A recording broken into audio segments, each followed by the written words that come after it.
महादेशिकाय नमः शिवराजवेन्द्र महादेशिकाय नमः शिवन षडो श्री रंगनाथेन्द्र महादेशिकाय नमः अस्मद्गुरुपरम्पराभ्यो नमः अद्भुतமான விசேஷமான மகோத்சவ காரியக்கிரமம் உலகமெல்லாம் கொண்டாடும்படியான ஜேஷ்ட மாசம் என்று சொல்லக்கூடியதான ஆனி மாசத்துக்கு ஜேஷ்ட மாசம்னு பேர். சம்ஸ்கிருதத்தில் எந்த நட்சத்திரத்தில் சூரியன் அவதாரம் பண்ற உதிக்கிறானோ அந்த மாசத்துக்கு அந்த பேர் வரும். பொதுவாக மகர மாசத்துல வந்ததுன்னா மகர மாசம், மிதுன மாசத்துல மிதுன ராசியில வந்ததுன்னா மிதுன மாசம். அதனால ஜேஷ்ட கேட்டையில வரும் பொதுவா இந்த மாசம். அதனால ஜேஷ்ட மாசம்னு பேர் இந்த மாசத்திற்கு. போன மாசத்திற்கு இப்ப முன்னாடி மாசம் பருப்பு ஆயிடுது, ஆடி பிறந்துருது. ஆஷாட மாசம் நம்ம சாந்திரமான ரீதியா ஆஷாடம் முடிஞ்சிருது. நமக்கு இப்பதான் ஆஷாடம் ஆரம்பம். இதுக்கு எல்லாத்துக்கும் விசேஷமாக பூலோக வைகுண்டம் என்று சொல்லக்கூடியதான திருவரங்க கஷேத்திரம், ஸ்ரீரங்க கஷேத்திரத்துல தான் எந்த ஒரு உற்சவமும் எந்த ஒரு வைபவமும் முதல்ல ஆழ்வார்கள் ஆச்சாரியர்கள் சம்பிரதாய ரீதியா முதல் ஆரம்பிச்சா. அதுக்கு தான் பூலோக வைகுண்டம்னு பேரு.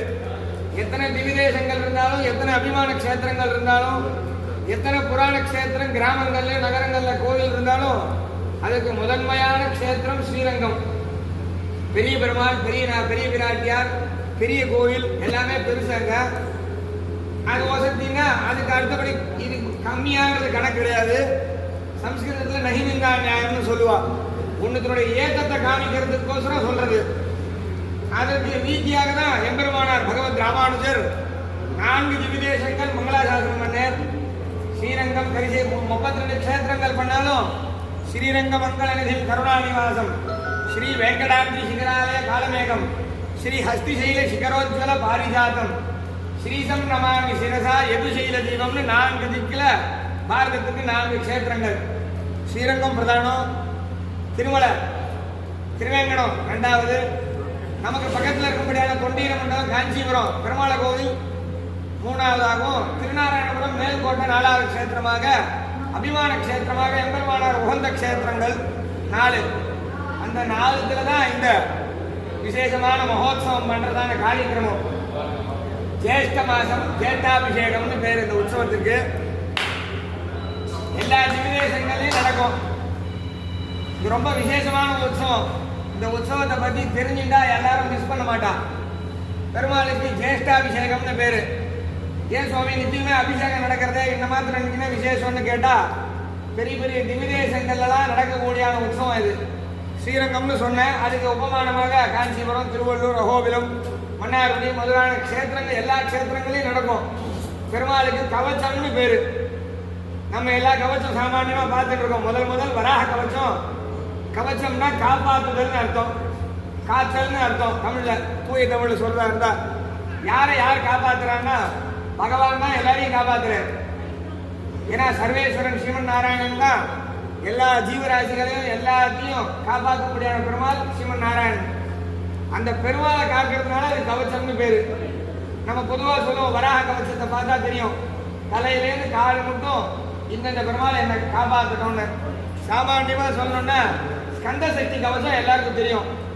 ஏன்னா இப்ப எல்லா கோயிலையும் எல்லா இடத்துலையும் சொல்லிட்டு இருக்கா, எல்லா இடத்துலையும் சொல்றது. சம்பிரதாயமா சொல்லணும்னா வராக கவசம். பிரகலாதனே நிருசிம்மனை விசேஷமாக அகோபிலத்தில் பண்ண முடியாது நிருசிம்ம கவசம் இருக்கு. நிருசிம்ம கவசம் பக்ஷே பிரகலாதே நோதிதம் புறான்னு பகவானை குறிச்சு பிரகலாதனை குறிச்சு பெருமாளை குறிச்சு பிரகலாதன் பண்றார் அகோபிலத்துல. அந்த கவசத்தை சொன்னா தலையிலேருந்து கால் மட்டும் 12 அடி இருந்தார். திரு என்ன அக்ஷரங்கள்லாம் ஒன்று இருக்கு. அது இதை காப்பாற்றணும், என் கையை காப்பாற்றணும், காலை காப்பாற்றணும், கண்ணை காப்பாற்றணும், எல்லாத்தையும் காப்பாற்றணும்னு சிரசுலேருந்து தலை போட்டுட்டு எல்லாத்தையும் காப்பாற்றணும்னு இருக்கு. அந்த பெருமாளை காக்கும்படியான கவச்சம் இது. சொர்ண கவச்சத்தில் சாத்துவா. திவிதேசங்கள்ல ஸ்ரீரங்கத்தில் நம்ம சேவிக்க முடியாது. ஸ்ரீரங்கமோ காஞ்சிபுரமோ ஏனைய திவிதேச கஷேத்திரங்கள்ல பெருமாள் திருமேனின்னு பேரு, சுயம் திருமேனின்னு பேரு. இந்த கவச்சத்தை சாதிக்கா வருஷத்துக்கு ஒரு நாள் தான் கவச்சத்தை கலைஞ்சி ஸ்ரீ பாஞ்சராத்திரத்தில் விசேஷமா சொல்லி இந்த ஜேட்டாபிஷேக மகோத்சவம். அந்த ஜேட்டாபிஷேக மகோத்சவம் இந்த சம்பத்சரம் பராபர சம்பத்சரத்துல நம் பிரகலாதவரதன் விசேஷமா ரஜதமயமான கவச்சமே சாதிக்கிறார். இன்னைக்கு தங்கமோ வெள்ளியோ விற்கிற வழிக்கு பண்றது ரொம்ப சிரமம். ஆனாலும் எல்லாருடைய பெருமுயற்சியும், அதுக்கு ஒரு புருஷாகாரமா இருந்து கமிட்டியும், பக்தாருடைய பெருமுயற்சியும் நம்ம விசாரம் கூட இருந்து நம்ம பெருமாளுக்கு பண்ணணும்னு ரொம்ப சிரத்தையா பண்ணியிருக்கான். அவனை சொன்னா அதனுடைய பிருந்தம்னு அர்த்தம். கமிட்டி இல்லைன்னா கமிட்டி எல்லாரும் சேர்ந்துருக்கான்னு அர்த்தம். அந்த வெள்ளி கவச்சத்தை பெருமாளுக்கு தலையிலேருந்து கால் மட்டும் திருவடி முடிந்தும் இந்த ஜேட்டாபிஷேக கவச்சம் பண்ணியிருக்கான். ஸ்ரீரங்கத்திலேயோ காஞ்சிபுரத்திலேயோ திருநாராயணபுரத்திலேயோ போனால் அந்த திருமேனி சேவிக்க முடியாது. பெருமாளுக்கு ஏகாந்த திருமஞ்சனமாக நடக்கும். பெரிய பெருமாளுக்கு மூலவர் அன்னைக்கு முழுக்க சேவை கிடையாது. ஜேட்டாபிஷேகம் ஆடி மாசத்துல கேட்ட நட்சத்திரத்துல பெரிய பெருமாளுக்கு நடக்கும். அதுதான் ஜேட்டாபிஷேகம்னு பேரு.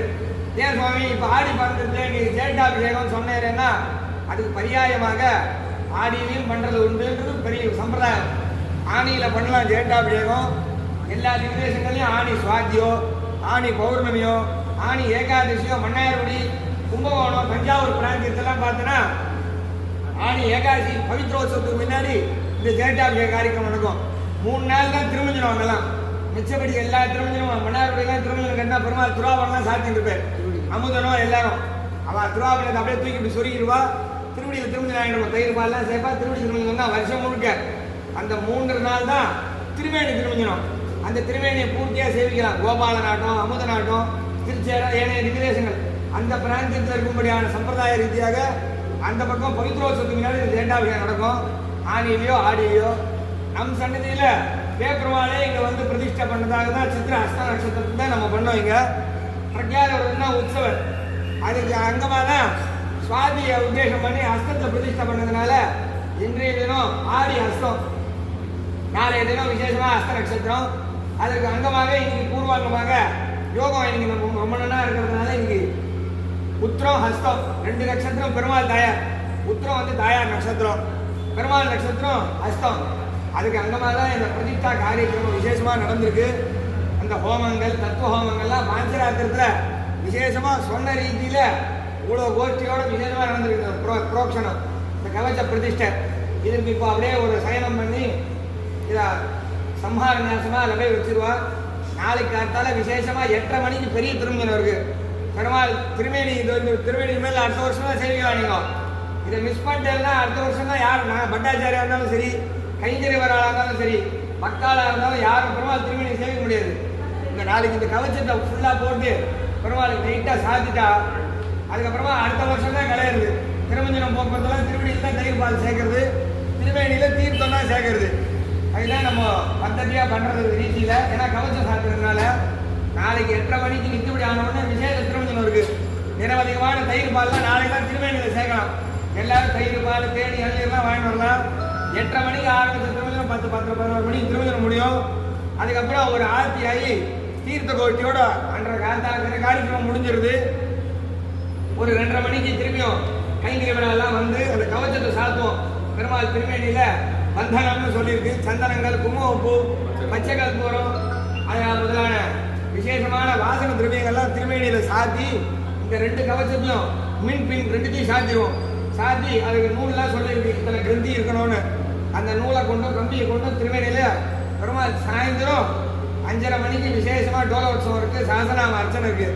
அர்ச்சனைக்கு வந்து சேவிச்சனா கவச்சத்துல பெருமாள், புது கவச்சத்துல பெருமாள் விசேஷமா சேவை சாதிப்பார். அதனால எல்லாரும் அவசியம் இந்த உற்சவத்துல வந்திருக்கணும். நாளைக்கு திருமஞ்சனத்தை யாரும் மிஸ் பண்ண வேணாம். பெரிய திருமஞ்சனம் இருக்கு. திருமஞ்சனத்தை காத்தால வாங்குவோம். திருமஞ்சனத்தை சேவிச்சு சாயந்தரம் அந்த சாசனாம அர்ச்சனையும் கவச்சத்தோட பெருமாளை சேவிச்சா எல்லா விதமான பிரார்த்தனைகளும் பிரத்யட்சமா பெருமாள் சென்னகேஸ்வரர் அதை பிரத்யட்சமா பண்ணிட்டு இருக்கு. இங்க எல்லா சன்னதியும் ரொம்ப வரப்பிரசாதி. பெருமாள் தாயார், சக்கரத்தாயார், ஆண்டாள், திருடன், அனுமார். பக்கத்துல இருக்கு அம்மனும் ஒரு ஆடி மாசம் பிறந்திருக்கு. அங்கேயும் எல்லா உற்சவம் நடக்கிறது. அதற்கு எல்லாத்துக்கும் சீக்கிரமாக நம் பெருமாள் சந்தையில எல்லாம் சம்பிரதாயமா நடந்துட்டு இருக்கு.